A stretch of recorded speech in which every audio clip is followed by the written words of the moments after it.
What are behavioral interviewing questions? These are the times when they ask you to tell them about a time when something happened, when you handled something. It's usually a past sort of scenario, and they're using your past behavior to try to predict your future behavior. Sometimes it could be like a present tense sort of scenario, like how do you handle this? And other times it could be a hypothetical, like how would you handle this? But if it happens to be one in the past, which you should be prepared for, you're going to handle it in a certain way. We have a great acronym that's going to help you here in a minute.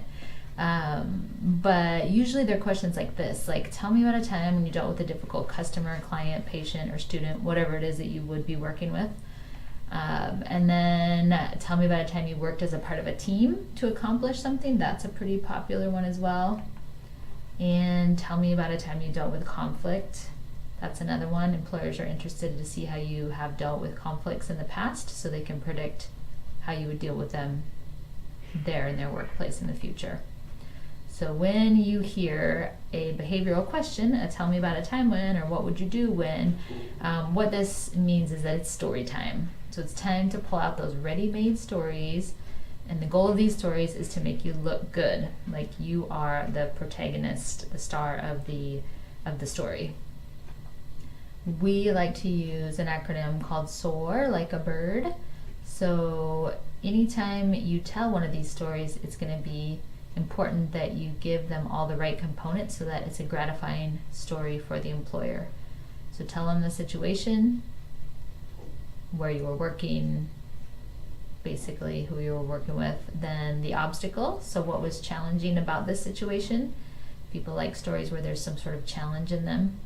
And then the action that you specifically took, and then how this turned out, so the results. You want to pick stories that have happy endings because, again, these stories are meant to make you look good. So basically what we want is that we want them to see that because of an action that you took in a difficult situation, things turned out okay.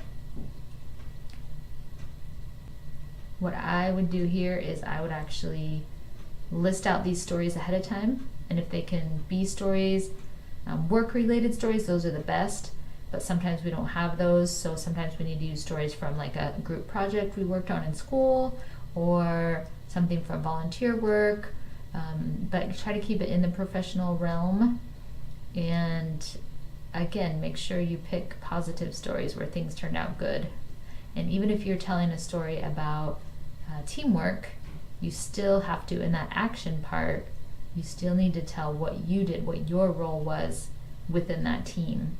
So I would list out, various stories that you have about times you worked as a part of a team, times you worked with difficult people, times you dealt with conflict, times you met challenges, things like when things didn't go your way. That's another one. People will ask sometimes, tell me about a time things didn't go your way. Just be ready for some versions of these.